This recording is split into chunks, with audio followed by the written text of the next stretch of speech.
아르헨티나의 어두운 사창가, 짙은 화장을 하고 노출이 심한 옷을 입은 채 거리의 여자들 사이에 섞여 있는 한 여자가 있었습니다. 누가 봐도 영락없는 매춘부의 모습이었으나 충격적이게도 그녀는 불과 얼마 전까지 살림에만 전념하며 뉴스조차 잘 보지 않던 지극히 평범한 어머니였습니다. 그녀는 때로 성매매 포주인 척 인신매매범들에게 전화를 걸어 여자를 사고 싶다고 제안하기도 했습니다. 놀랍게도 그녀는 아무런 무기도 없이 범죄 조직의 은신처에 직접 걸어 들어가 그곳에 갇혀있던 소녀들을 탈출시키기 시작했습니다. 집에 불이 나고 2차례나 암살 시도를 당하는 살벌한 위협 속에서도 그녀는 멈추지 않았습니다. 이 비극의 주인공은 수사나 트리마르코, 당시 23세였던 그녀의 딸 마리타 베론이 데나제 집 앞에서 흔적도 없이 사라졌습니다. 경찰은 수사를 거부했고 검찰과 정부마저 이 사건을 철저히 외면했습니다. 국가도 포기한 절망적인 상황에서 어머니는 결심했습니다. 딸을 찾기 위해 직접 인신매매 조직에 심장부로 뛰어들기로 한 것입니다. 그 사투의 과정에서 그녀는 3,000명 이상의 인신매매 피해자를 구출해냈습니다. 아르헨티나 역사상 최초의 인신매매 방지법을 탄생시킨 주역이 되었고 노벨 평화상 후보에까지 올랐습니다. 부패한 공권력이 방치한 일을 평범한 어머니 한 명이 해낸 것입니다. 엄마, 1시간 뒤에 돌아올게요. 이 거대한 비극과 위대한 투쟁은 사랑하는 딸이 남긴 이 짧은 한마디에서 시작되었습니다. 2002년 4월 3일 아르헨티나 북서부 투쿠만주의 주도인 산미겔 데 투쿠만, 수사나 트리마르코의 딸 마리타 베론이 갑자기 사라졌습니다. 이날 오전 마리타는 평소 알고 지내던 지인의 권유로 근처 산부인과 병원에서 피임 시술을 받을 예정이었습니다. 1시간 뒤에 돌아오겠다는 말을 남기고 집을 나선 딸이 약속한 시간이 지나도 돌아오지 않자 어머니 수사나와 남편 다니엘은 불길한 예감에 휩싸였습니다. 부부는 즉시 투쿠만 시내의 병원과 거리를 샅샅이 뒤지기 시작했습니다. 이때 갑자기 자전거를 타고 지나가던 한 목수가 조심스럽게 부부에게 다가와 충격적인 말을 전했습니다. 목수는 마리타가 사라진 날 아침 부부의 집에서 불과 150m도 안 되는 거리에서 건장한 남자들이 마리타를 빨간색 택시 안으로 강제로 밀어 넣는 것을 보았다고 이야기했습니다. 그 차량은 신코 에스트레아스라는 이름의 택시 회사 소속이었습니다. 그런데 결정적인 단서를 제공했던 목수는 얼마 뒤 흔적도 없이 사라졌고 다른 주민들 역시 무언가의 겁에 질린 듯 입을 굳게 다물었습니다. 수사나는 이것이 단순한 실종이 아니라는 것을 직감했습니다. 그리고 딸이 사라지기 전에 있었던 이상한 일들이 그녀의 머릿속에서 하나로 연결되기 시작했습니다. 당시 마리타의 병원 예약을 주선한 사람은 동네 간호사인 파트리시아 소리아였습니다. 그녀는 자신의 남자친구가 병원의 인사과장이니 그를 통하면 아주 편하게 피임 시술을 받을 수 있다고 했습니다.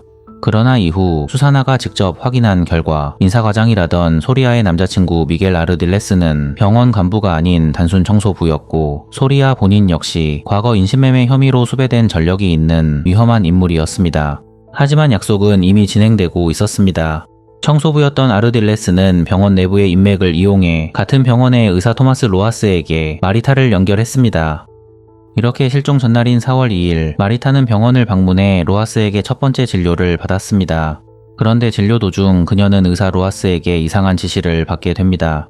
로하스는 마리타에게 바로 시술을 해주지 않고 내일 다시 오라고 말하며 반드시 신분증과 도장을 가져와야 시술을 승인해 줄 수 있다고 거듭 강조한 것입니다. 일반적인 피임 시술에 왜 굳이 신분증과 도장이 그토록 중요했던 것인지 어머니 수사나는 그때 이미 수상함을 느꼈다고 합니다. 간호사 소리아가 마리타에게 접근하여 병원 방문을 유도하고 소리아의 남자친구 아르딜레스가 병원 안의 인맥으로 의사에게 연결했으며 의사 로하스가 신분증 지참을 지시했습니다. 그리고 진료를 받기 위해 집을 나섰던 마리타는 기다리고 있던 빨간색 택시에 납치되어 흔적도 없이 사라졌습니다. 이 모든 과정은 처음부터 끝까지 정교하게 설계된 거대한 함정이었습니다. 이제서야 딸이 범죄 조직의 손에 넘어갔음을 확신한 수사나는 곧바로 경찰서로 달려갔습니다. 경찰서에 도착한 수사나는 딸이 납치되었다고 피를 토하는 심정으로 호소했습니다. 하지만 경찰의 반응은 상상조차 할 수 없을 만큼 충격적이었습니다. 실종 신고를 접수하려던 수사나에게 경찰관들은 비웃듯 이렇게 말했습니다. 지금 조서 쓸 종이도 없고 순찰차 굴릴 기름도 없는데 어쩌나. 국가의 보호를 기대했던 어머니에게 돌아온 것은 신고 접수 거부였습니다. 경찰의 만행은 여기서 그치지 않았습니다. 그들은 마리타가 남자친구와 눈이 맞아 도망간 것 아니냐, 혹은 어디선가 친구들과 파티를 즐기고 있을 것이라며 입에 담기 힘든 모욕을 서슴지 않았습니다. 당시 마리타는 변호사를 꿈꾸며 학업에 매진하던 법대생이었고, 집에는 그녀를 기다리는 사랑하는 연인과 이제 막 3살이 된 어린 딸이 있었습니다. 그런 그녀가 하루아침에 가정을 버리고 스스로 사라졌다는 것, 그것이 투쿠만 경찰의 공식 입장이었습니다. 경찰에게서 아무런 도움을 받을 수 없다는 사실에 절망한 수사나는 곧바로 주청사로 향했습니다. 그러나 그곳에서 돌아온 답변은 더욱 충격적이었습니다. 클라날레에게 가서 직접 물어보세요.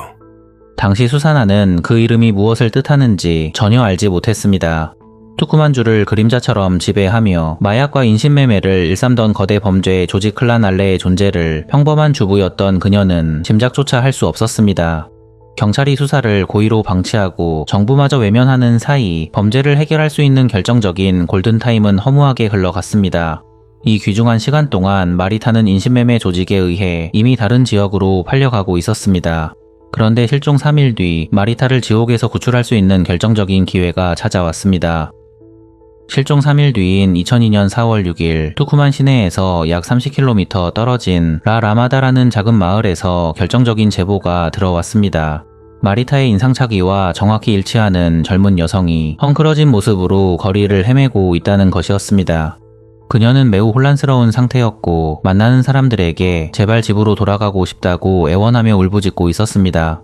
당시 그녀는 자신의 이름을 미르타 브론이라고 말했는데 이는 누가 들어도 약물에 취해 혀가 꼬인 상태에서 마리타 베론을 발음한 것이 분명해 보였습니다. 이 여성은 인신매매 조직이 주최한 성매매 파티 현장에서 가까스로 탈출한 것으로 보였고, 이는 지옥에 갇힌 마리타를 구출할 수 있는 처음이자 마지막이었던 유일한 기회였습니다. 하지만 이 결정적인 순간에 공권력은 마리타를 구하는 대신 다시 지옥으로 돌려보냈습니다.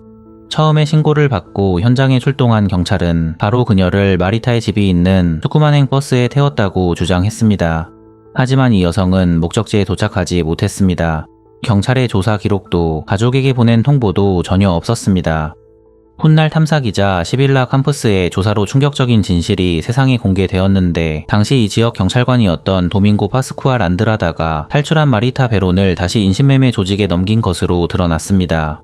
이 믿을 수 없는 배신을 계기로 어머니 수사나 트리마르코는 경찰이 딸을 찾아줄 의지가 전혀 없으며 오히려 납치범들의 편에 서 있다는 사실을 완전히 깨달았습니다. 딸이 사라진 지 3주가 지난 어느 날, 한 여성이 마리타의 아버지 다니엘에게 조심스럽게 접근해 왔습니다. 그녀는 성매매 업소에서 일하던 여성이었고, 그녀가 전한 소식은 가족들의 심장을 멈추게 할 만큼 충격적이었습니다. 마리타가 투쿠만에서 수백 킬로미터 떨어진 라리오 하주의 사창가 포주들에게 팔렸다는 것이었습니다. 딸이 팔려갔다는 비극적인 소식을 듣자마자 수사나의 인생은 완전히 무너져 내리기 시작했습니다. 이렇게 이날 이후 수사나는 딸을 되찾기 위해 평범한 주부의 삶을 완전히 버리고 새로운 사람으로 다시 태어났습니다. 그녀는 평소에 단아한 모습을 버리고 진한 화장을 하고 노출이 심한 옷을 입었습니다. 이렇게 매춘부로 위장한 그녀는 아르헨티나 전역의 사창가와 위스키바를 누비기 시작했습니다. 수사나의 주된 활동 장소는 딸이 팔려갔다고 알려진 라리오 하주의 퇴폐 업소들이었습니다. 그녀는 밤마다 사창가를 돌아다니며 거리의 매춘부들에게 딸 마리타의 사진을 보여주었고 위험을 무릅쓰며 딸의 행방을 수소문했습니다. 이 눈물겨운 잠입 수사에는 가족들도 함께했습니다. 수사나가 매춘부 차림으로 사창가로 출근할 때마다 남편 다니엘이 묵묵히 운전대를 잡았고, 뒷좌석에는 갈 곳 없는 3살배기 손녀 미켈라가 잠들어 있었습니다. 2002년 6월 수사나는 더 대담한 작전을 계획했습니다. 이번에는 성매매 업소를 운영하는 호주로 위장하여 인신매매 조직에 직접 전화를 건 것입니다. 그녀는 새로운 소녀들을 사고 싶다며 범죄자들을 유인했습니다. 이 위험한 도박은 적중했고, 수사나는 소녀 12명이 감금되어 있는 조직의 은신처에 직접 걸어 들어가는 데 성공했습니다. 그곳에서 인신매매범은 마치 물건을 팔듯 수산에게 물었습니다. 어린 여자를 원합니까? 아니면 좀 성숙한 쪽을 찾으시나? 수사나가 어린 여자를 원한다고 답하자 범인은 바로 가격을 제시했습니다. 소녀 한 명당 3,500페소, 당시 환율로 약 900달러였습니다. 수사나는 돈을 가져오겠다는 핑계를 대고 그곳을 빠져나온 뒤 즉시 경찰에 신고했습니다. 그녀의 용기 덕분에 감금되어 있던 소녀 12명이 지옥에서 구출되었습니다. 하지만 안타깝게도 그토록 찾아 헤맸던 딸 마리타의 모습은 어디에도 없었습니다. 평소처럼 딸을 찾아 헤매던 어느 날 라리오아의 한 사창가에서 아나이라는 이름의 소녀가 수산에게 달려왔습니다. 소녀는 겁에 질린 표정으로 수산에게 매달리며 자신을 구해달라고 애원했습니다. 즉시 수산아는 소녀를 구해준 뒤 딸의 사진을 보여주며 아는 사람인지 물어보았습니다. 놀랍게도 아나이는 불과 지난주에 사진 속의 여성을 보았다고 말했고 사진 속 여성을 목격한 구체적인 장소까지 일러주었습니다. 하지만 안타깝게도 소녀가 알려준 장소에 딸은 없었습니다. 수산아는 점점 딸에게 가까워지고 있다고 느꼈지만 잡힐 듯 잡히지 않는 딸의 흔적 앞에 가슴을 쥐어 뜯어야만 했습니다. 이후로도 수산아는 아르헨티나 전역의 사창가를 돌며 강제로 납치된 여성들을 구출하는 활동을 멈추지 않았습니다. 그런데 놀랍게도 수산아가 구출한 여성들 사이에서 마리타를 보았다는 증언이 쏟아지기 시작했습니다. 정말로 수산아가 사창가에서 구출한 로레나라는 여성은 마리타의 사진을 보고 즉시 알아보았습니다. 그녀는 마리타가 늘 흐느끼며 더 이상 이런 삶을 견딜 수 없다, 집에 있는 딸을 볼 면목이 없다며 절망하고 있었다는 가슴 아픈 이야기를 전했습니다. 어느 날 수산아의 도움으로 지옥에서 처음 구출된 한 여성이 감사 인사를 전하러 왔습니다. 그녀는 수산아의 손을 꼭 잡으며 이렇게 말했습니다. 절대로 저들 앞에서 울지 마세요. 당신의 딸을 납치한 저 파렴치한 놈들은 당신의 눈물을 비웃으며 즐길 것입니다. 그 말을 들은 수산아는 입술을 깨물며 다짐했습니다. 딸을 되찾기 전까지는 절대로 약해지지 않겠다고 말입니다. 그리고 실제로 그날 이후 수산아 트리마르코는 그 어떤 위협과 슬픔 앞에서도 결코 눈물을 보이지 않았습니다. 그러나 수산아가 진실에 한 걸음씩 다가갈수록 인신매매 조직의 저항은 비열하고 폭력적인 방식으로 터져 나왔습니다. 2002년 10월 수산아는 칠레 취재진 3명과 함께 라리오에서 잠입 취재를 시도하던 중 인신매매 조직원들의 추격을 받았고 조직원들의 총에 목숨을 잃을 뻔했습니다. 다음날 수산아의 집에서는 원인을 알 수 없는 의문의 화재가 발생했고 길을 걷던 그녀를 차량으로 치고 지나가려는 암살 시도까지 이어졌습니다. 머리를 잘라 강에 던져버리겠다는 섬뜩한 협박 전화가 매일같이 빗발쳤지만 그녀는 결코 포기하지 않았습니다. 실종 1년 뒤인 2003년 8월 수산아는 딸 마리타가 스페인으로 팔려갔다는 결정적인 제보를 받았습니다. 그녀는 지체 없이 비행기에 몸을 실었고 곁에는 투쿠만 경찰의 뿌리 깊은 부패 속에서도 끝까지 신념을 지켰던 사실상 그녀의 유일한 조력자 호르헤 토바르 수사관이 함께했습니다. 그녀는 스페인 경찰과 공조하여 부르고스를 비롯한 여러 도시의 사창가를 급습했고 그곳에서 25명의 여성을 구출해냈습니다. 놀랍게도 그중 19명은 고국인 아르헨티나와 중남미에서 온 소녀들이었습니다. 하지만 안타깝게도 그 수많은 여성들 중에 마리타의 모습은 보이지 않았습니다. 안타깝게도 딸을 찾지는 못했지만 매춘부로 위장해 사창가를 돌아다닌 수산아의 사투는 경이로운 결과를 만들어냈습니다. 딸을 찾는 과정에서 13명의 인신매매범이 기소되었고 100명이 넘는 여성들이 노예 상태에서 해방되었습니다. 하지만 이 위대한 성취 뒤에는 말로 다 할 수 없는 가족의 희생이 있었습니다. 남편 다니엘 베론이 오랜 건강 악화 끝에 결국 세상을 떠나고 만 것입니다. 딸을 향한 그리움과 계속되는 위협 속에 몸과 마음이 모두 무너져 내린 결과였습니다. 남편마저 잃은 참혹한 슬픔 속에서도 수산아는 멈추지 않았습니다. 그녀의 끈질긴 잠입 수사와 호르헤 토바르 수사관의 노력이 10년 넘게 쌓이면서 드디어 마리타를 납치한 인신매매 조직의 실체가 서서히 드러나기 시작했습니다. 이 사건은 결코 몇몇 범죄자의 단독 범행이 아니었습니다. 딸이 사라진 직후 수산아가 주청사에서 들었던 말, 클란 알레에게 가서 직접 물어보라던 그 이름의 실체가 밝혀진 것입니다. 클란 알레는 투쿠만주 전체를 그림자처럼 지배하던 거대 범죄 집단이었고 당시 그들은 체계적인 인신매매 사업을 운영하고 있었습니다. 조직의 정점에는 루벤라 찬차 알레가 있었습니다. 그는 투쿠만 최대 축구 클럽인 산 마르틴의 회장이자 운수업계의 거물로 활동하며 지역 사회의 유력 인사 행세를 해왔습니다. 하지만 화려한 겉모습 이면에는 마약 밀매와 돈 세탁 그리고 인신매매와 같은 잔혹한 범죄 제국이 숨겨져 있었습니다. 그의 아내인 마리아 헤수스 리베로는 택시 조합을 운영하며 조직의 반역할을 했습니다. 마리타를 납치했던 빨간색 차량 역시 마리아 헤수스 리베로가 소유한 싱코 에스트레아스 택시 회사 소속이었습니다. 당시 그녀가 마리타 납치를 설계했고 그녀의 남동생 빅토르가 범행을 지시했습니다. 클라날레가 무서운 이유는 납치부터 착취에 이르는 모든 과정이 기업처럼 철저히 분업화되어 있었다는 점입니다. 대상을 물색하는 자와 납치하는 자, 그리고 납치된 여성의 의지를 꺾는 자가 따로 존재했습니다. 특히 다니엘라 밀레인이라는 여성이 가장 악마 같은 역할을 맡았습니다. 그녀는 납치된 여성들을 밀폐된 공간에 가두고 폭행과 약물을 동원해 사창가에서 일할 수밖에 없는 상태로 만들었습니다. 쉽게 말해 인간을 길들이는 조련사였던 것입니다. 더욱 비극적인 사실은 밀레인 본인조차 어린 시절 클라날레에 의해 납치되어 성매매에 투입되었던 피해자 출신이었다는 점입니다. 밀레인은 마리타를 투쿠만 시내의 은신처에 감금해 의지를 꺾은 뒤 라 리오아주의 사창가로 넘겼습니다. 당시 이들의 인신매매 경로는 아르헨티나의 7개의 주를 넘어 스페인으로까지 뻗어 있었습니다. 마리타가 끌려간 곳은 캔디, 엘 칸딜레하스와 같은 술집들이었습니다. 그곳은 겉으로는 위스키를 파는 평범한 주점이었으나 안쪽에는 여성들을 노예처럼 감금한 사창가가 도사리고 있었습니다. 업소 운영자의 아들인 챈아 고메스는 그곳에서 마리타를 자신의 소유물처럼 취급하며 유린했습니다. 이 거대 조직이 수십 년간 건재할 수 있었던 이유는 단 하나, 정치인과 경찰이 그들의 동조자였기 때문입니다. 투쿠만 주정부는 리베로의 택시 조합과 공식 협약을 맺고 택시 기사들을 도시의 수호자로 선언하기도 했습니다. 인신매매에 동원되는 차량을 정부가 공식적으로 승인해 준 것이나 다름없었습니다. 경찰의 배신도 처참했습니다. 사창가에서 탈출한 여성들이 트럭 운전사의 도움으로 도망쳐도 검문소의 경찰들은 신분증이 없다는 이유로 그녀들을 다시 포주에게 돌려보냈습니다. 수산에게 마리타의 편지를 전달하려던 제보자가 총에 맞은 채 발견된 사건 역시 경찰 수사관이 제보자의 이름을 조직에 몰래 흘렸기 때문에 발생한 일이었습니다. 정치와 경찰, 사법부까지 한몸이 된 거대 범죄 집단. 그러나 한 어머니의 사투 덕분에 마리타가 납치된 지 10년 뒤 이 추악한 조직의 실체가 세상에 공개되었습니다. 거대 범죄 조직의 실체를 밝혀냈지만 그들을 법정에 세우는 길은 납치범을 찾는 것만큼이나 험난했습니다.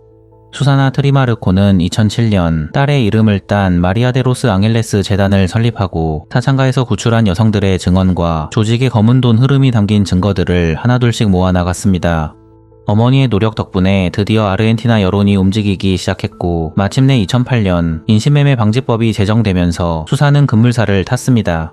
이렇게 수십 년간 투쿠만을 지배하던 클라날레의 핵심 인물들과 라 리오아의 포주들, 그리고 조직의 뒤를 봐주던 부패 경찰 등 13명의 피고인이 차례로 수갑을 찼습니다. 마리타가 실종된 지 10년이 지난 2012년 2월 마침내 아르헨티나 사법 역사상 최초로 인신매매 조직 전체를 심판하는 대규모 재판이 열렸습니다. 전 국민의 뜨거운 관심 속에 진행된 이 재판에는 수사나를 포함해 130명이 넘는 증인이 출석했습니다. 특히 수사나가 목숨을 걸고 구출했던 수십 명의 전직 성매매 여성들이 동료였던 마리타의 억울함을 풀기 위해 다시 한번 공포를 무릅쓰고 증언대에 섰습니다. 그녀들은 마리타와 함께 감금되어 겪었던 지옥 같은 생활과 조직의 잔혹함을 눈물로 고발했습니다. 하지만 10개월간 이어진 재판의 끝은 희망이 아닌 절망이었습니다. 2012년 12월 11일 알베르토 피에드라부에나를 포함한 3명의 판사로 구성된 재판부는 전 세계를 경악하게 만든 판결을 내놓았습니다. 13명의 피고인 전원에게 증거 불충분을 이유로 무죄를 선고한 것입니다.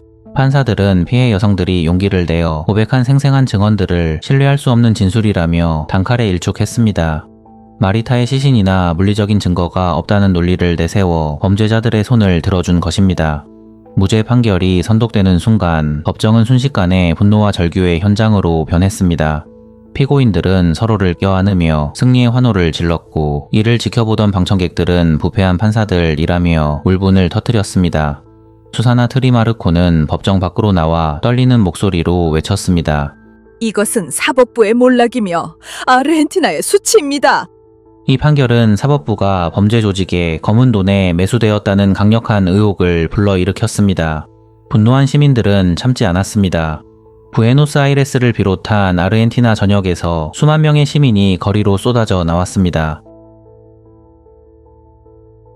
토다스 소모스 마리타, 우리 모두가 마리타다. 이 처절하고도 강력한 구호가 순식간에 아르헨티나 전역을 집어삼켰습니다. 무죄 판결에 분노한 시위대는 투쿠만주 관광사무소로 몰려가 유리창을 부수고 차량을 뒤집어 불을 질렀습니다. 시위는 투쿠만을 넘어 아르헨티나의 남쪽 끝 우수아이아까지 대륙 전체로 들불처럼 번져 나갔습니다. 디지털 세상에서도 응징은 시작되었습니다. 국제 해커 집단 어나니머스는 무죄를 선고한 판사 3명의 주소와 전화번호, 심지어 은행 내역까지 인터넷에 공개하며 사법부의 민낯을 폭로했습니다. 사태가 걷잡을 수 없이 커지자 정치권도 움직였습니다. 당시 크리스티나 페르난데스 대 키르히네르 대통령은 수사나 트리마르코를 직접 만나 전폭적인 지지를 약속했고 사법부 부패를 척결하기 위한 법적 개혁을 선언했습니다. 국민적인 분노 앞에 경고하던 부패의 성벽도 무너지기 시작했습니다. 판결 후 48시간 만에 투쿠만주 보안부 장관이 사임했고 판사 3명에 대한 탄핵 절차가 즉각 개시되었습니다. 피에드라부에나 재판장과 에레라 몰리나 판사는 탄핵이 확정되어 연금을 박탈당하기 직전 스스로 사직서를 던지고 도망치듯 법원을 떠났습니다. 그들은 끝까지 법의 처벌을 피하며 기득권을 챙기는 비겁한 모습을 보였습니다. 하지만 그들의 비겁함보다 국민의 의지가 더 강력했습니다. 무죄 판결이 내려진 지 불과 8일 만인 2012년 12월 19일 아르헨티나 의회는 역사적인 인신매매 방지법 개정안을 통과시켰습니다. 새로운 법은 기존 법안의 가장 치명적인 허점이었던 피해자의 동의 항변을 완전히 폐지했습니다.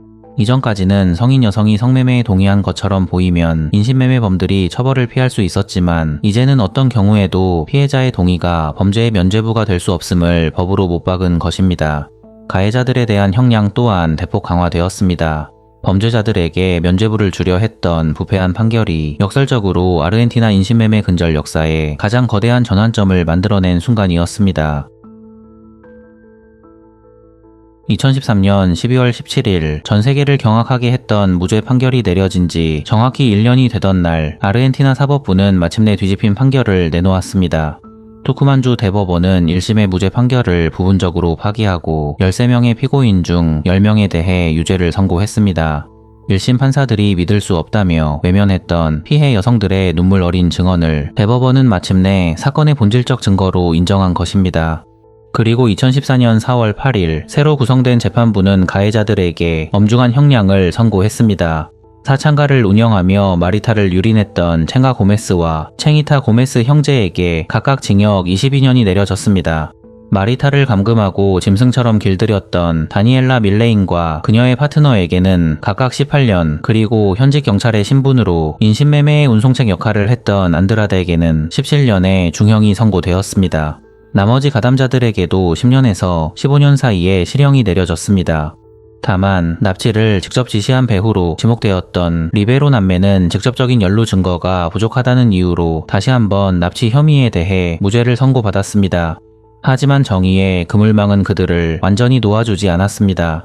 2017년 12월 별도로 진행된 자금 세탁 재판에서 클란 알레의 수장 루벤 라찬차 알레는 징역 10년을, 마리아 리베로는 징역 6년을 선고받고 결국 감옥에 갇히게 되었습니다. 이렇게 가해자들이 법의 심판을 받았지만 수산에게는 세상 그 무엇보다 무거운 과제가 여전히 남아 있었습니다. 바로 딸 마리타의 행방이었습니다. 유죄 판결을 받은 그 수많은 범죄자 중 그 누구도 마리타가 어디에 있는지, 그녀가 아직 살아있는지에 대해 끝내 입을 열지 않았기 때문입니다. 수사나는 범죄자들을 감옥에 보냈지만 내 딸은 아직 돌아오지 않았다며 딸의 흔적을 찾기 전까지는 결코 투쟁을 멈추지 않겠다고 다짐했습니다. 마리타가 실종된 지 20년이 지난 2023년 6월 22일 클란 알레의 수장 루벤라 찬차 알레가 63세의 나이로 사망했습니다. 그는 수사나가 딸 실종의 궁극적인 책임자로 지목해온 인물이었지만 납치 혐의에 대한 직접적인 유죄 판결을 받지 않은 채 세상을 떠났습니다. 그런데 그가 사망하고 불과 며칠 뒤 아르헨티나를 다시 한번 뒤흔드는 충격적인 제보가 터져 나왔습니다. 투쿠만의 전력 노동조합인 루스 이 푸에르사 사나 클리닉 루스 메디카의 영안실에 마리타 베론의 사후 사진이 담긴 폴더가 존재한다는 증언이었습니다. 2004년경 촬영된 것으로 추정되는 이 사진들이 만약 사실이라면 마리타는 납치된 지 2년 만에 이미 목숨을 잃었을 가능성이 큽니다. 더욱 잔인한 사실은 이 폴더의 용도였습니다. 노조 간부들은 이 사진을 서로를 협박하고 충성을 강요하는 정치적 수단으로 사용해왔습니다. 한 여성이 겪은 비극적인 죽음이 범죄자들의 추악한 권력 다툼을 위한 도구로 전락해 있었던 것입니다. 알레의 막강한 권력이 서슬 펄었던 시절에는 누구도 감히 입을 열지 못했지만 그의 죽음과 함께 수십 년간 봉인되어 있던 비밀이 터져나오기 시작했습니다. 현재 연방수사팀은 도청 내용을 바탕으로 관계자들을 증거 은닉 혐의로 기소했으며 사진의 실체를 찾기 위한 수사는 여전히 진행 중입니다. 2025년 11월 파라과이에서 새로운 소식이 전해졌습니다. 아순시온 외곽의 카피아타에서 도냐 에바로 불리는 신원불명의 여성이 발견된 것입니다. 사람들은 그녀가 아르헨티나인이라고 말했고 그녀는 신분증도 없이 정신적으로 혼란한 상태로 거리에서 생활하고 있었습니다. 수사나는 전달받은 사진을 보고 한참을 망설여야 했습니다. 사진 속 여성은 오랜 고초를 겪은 듯 뼈만 남은 처참한 모습이었고 23년 전 기억 속 딸의 얼굴과는 너무나도 달라져 있어 차마 내 딸이라고 확신할 수 없었기 때문입니다. 수사나는 떨리는 손으로 사진을 내려놓았고 현재 진행 중인 DNA 검사 결과에 신락 같은 희망을 걸고 있습니다. 마리타 베로는 실종된 지 23년이 지난 지금도 여전히 발견되지 않았습니다. 그녀가 살아있는지 혹은 어느 하늘 아래 잠들어 있는지조차 확인되지 않은 채 사건은 공식적인 미종결 상태로 남아 있습니다. 어느덧 70대가 된 수사나 트리마르코는 이제 개인의 고통을 넘어 타인의 고통을 치유하는 삶을 살고 있습니다. 그녀가 설립한 마리아 데 로스 앙헬레스 재단은 아르헨티나 전역에 사무소를 두고 매달 수백 명의 인신매매 피해 여성들에게 법률과 심리적 지원을 아끼지 않고 있습니다. 재단이 지원한 법정 소송만 800건이 넘으며 수사나의 끈질긴 투쟁으로 지옥에서 구출된 피해자는 이제 수천 명에 달합니다. 그녀가 아르헨티나 사회에 남긴 변화는 거대했습니다. 인신매매 방지 연방법이 제정된 이후 수천 명의 피해자가 구조되었고 인신매매 24시간 구조국이 설립되는 등 국가 시스템 자체가 완전히 개조되었습니다. 연방검사 마르셀로 콜롬보는 아르헨티나와 중남미의 인신매매 문제는 마리타 베론 사건 이전과 이후로 나뉜다고 단언했습니다. 수사나는 그 공로를 인정받아 미국 국무부의 국제여성용기상을 수상했고 노벨 평화상 후보에까지 올랐습니다. 하지만 이 눈부신 성취 뒤에는 여전히 채워지지 않은 슬픔이 서려 있습니다. 실종 당시 3살이었던 손녀 미켈라는 이제 실종될 당시의 엄마보다 더 나이가 많은 성인이 되어 할머니의 곁을 지키고 있습니다. 자라버린 손녀의 얼굴에서 딸의 흔적을 찾는 수사나의 일상은 여전히 2002년 그날에 멈춰 서 있습니다. 2002년 4월 3일 아침 어머니의 티셔츠를 빌려 입고 현관문을 나섰던 마리타 베론. 엄마, 1시간 뒤에 돌아올게요. 그 짧았던 약속 이후 20년이라는 긴 시간이 흘렀습니다. 딸을 집으로 데려오기 위한 어머니의 사투는 오늘도 투쿠만의 거리에서 멈추지 않고 계속되고 있습니다.